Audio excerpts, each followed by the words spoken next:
مولانا ابراہیم سعید کے بیانات کے لیے مولانا ابراہیم آفیشل کو سبسکرائب کریں۔ اعوذ باللہ من الشیطان الرجیم، بسم اللہ الرحمن الرحیم۔ سب سے پہلے آپ تمام ساتھیوں کو السلام علیکم ورحمۃ اللہ وبرکاتہ۔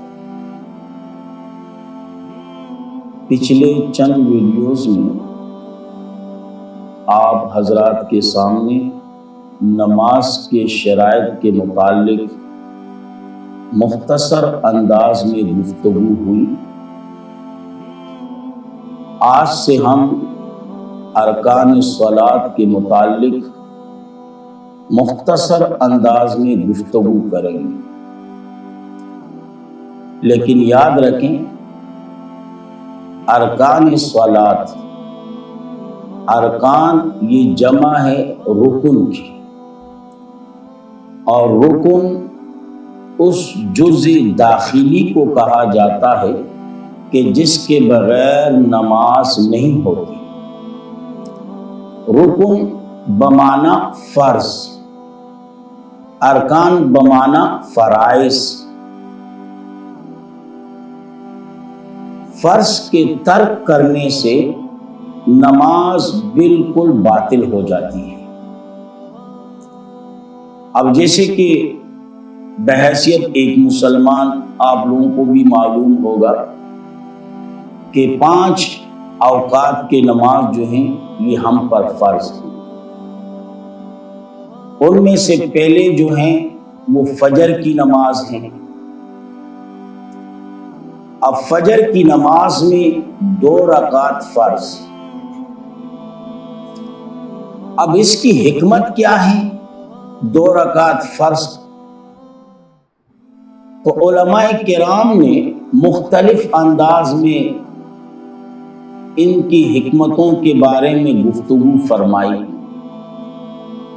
بعض علماء کرام تو اس طرف گئے ہیں کہ انسان کے جو خواص 5 ہیں اب تعینی نماز کے لیے ان کو مبدا قرار دے دیا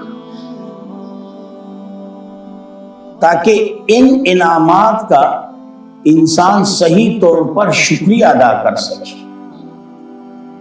اب فجر کی جیسے کہ میں نے آپ سے کہا 2 رکعت نماز فرض مقرر۔ اب اللہ نے انسان کو قوت لامسہ دی۔ قوت لامسہ سے مراد چھونا، ہاتھ وغیرہ لگانا، جس کے ذریعے سے انسان کو علم حاصل ہو جائے کہ یہ چیز گرم ہے یا سرد۔ اب اسے کہا جاتا ہے قوت لامسہ، اور یقیناً قوت لامسہ سے انسان کو گرم اور سرد کا علم حاصل ہو جاتا ہے، اور یقیناً یہ بھی بہت بڑے انعامات ہیں۔ اگر اللہ قوت لامسہ سے ہمیں محروم کرتا تو ہمیں گرم اور سرد کا پتہ کیسے چلتا؟ تو اللہ نے قوت لامسہ ہمیں عطا کی، جس کے ذریعے ہم گرم اور سرد کا علم حاصل کرتے ہیں۔ تو اس نعمت کے شکریہ کے طور پر اللہ نے فجر کی 2 رکعت فرض کر دی۔ اسی طرح ظہر، اس میں 4 رکعت فرض ہیں۔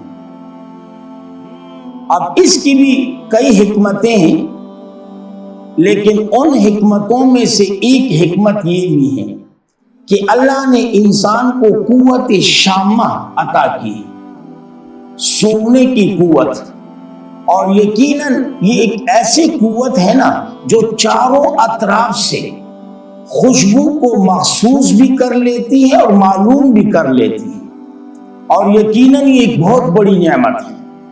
اب اس نعمت کے شکریہ کے طور پر اللہ نے ظہر کی 4 رکعت فرض کر دی۔ اسی طرح عصر کی 4 رکعت فرض ہیں، اس میں بھی کئی حکمتیں ہیں، لیکن ایک حکمت یہ ہے کہ اللہ نے انسان کو قوت ذائقہ عطا کیا ہے، اور یقیناً یاد رکھیں ذائقے جو ہیں نا دنیا میں 4 ہیں، 4 سے 5 نہیں ہو سکتے۔ لازمی بات ہے یا تو ایک چیز میٹھی ہوگی یا کڑوی ہوگی یا نمکین ہوگی اور یا کٹی ہوگی۔ ان چاروں ذائقوں کے علاوہ 5واں ذائقہ نہیں ہے۔ اب لازمی بات ہے اللہ نے انسان کو قوت ذائقہ عطا کیا، اسی قوت ذائقہ سے وہ ان چاروں کا علم حاصل کر لیتا ہے کہ یہ کون سا ذائقہ ہے۔ یقیناً بہت بڑی نعمت۔ اب اس نعمت کے شکریہ کے طور پر اللہ نے عصر کی 4 رکعت فرض کر دی، اسی طرح مغرب کی 3 رکعت فرض۔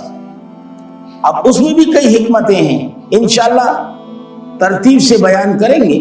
آج صرف ایک حکمت پر گفتگو کروں گا۔ ان میں سے ایک حکمت یہ ہے کہ اللہ نے انسان کو قوت باصرہ دی، دیکھنے کی قوت۔ اب یقیناً انسان 3 اطراف کی طرف دیکھ سکتا ہے، دائیں بائیں اور سامنے، اور یقیناً یہ ایک بہت بڑی نعمت ہے۔ اور اگر اس نعمت کی قدر جاننی ہو نا، ذرا ان سے معلوم کر لو جو اس نعمت سے محروم ہے، ان سے جا کے معلوم کر لو کہ یہ کس قدر بڑی نعمت ہے۔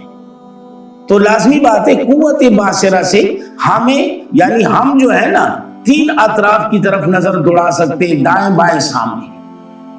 تو اس کی شکریہ کے طور پر اللہ نے مغرب کی 3 رکعت فرض کر دی، اسی طرح عشاء کی 4 رکعت فرض ہیں۔ اس میں بھی کئی حکمتیں ہیں، لیکن ایک حکمت یہ ہے کہ اللہ نے انسان کو قوت سامعہ عطا کی ہے۔ قوت سامعہ سے مراد سننے کی طاقت، اور یقیناً یہ ایک ایسی قوت ہے نا کہ انسان چاروں اطراف سے آوازیں سن سکتا ہے۔ اور میں یہی کہوں گا اگر اس کی قدر جاننی ہو نا، ذرا ان لوگوں کے پاس جائے جو اس قوت سے محروم ہے، ان لوگوں کے پاس جائے۔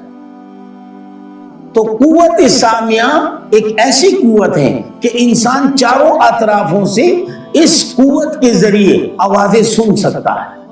تو اس کے شکریہ کے طور پر اللہ نے عشاء کی 4 فرض مقرر کر دی۔ اسی طرح باقی دوسری حکمت، تیسری حکمت انشاءاللہ زندگی رہی آنے والے ویڈیو۔ اللہ رب العزت عمل کرنے کی توفیق عطا فرمائے۔ وآخر دعوانا الحمدللہ۔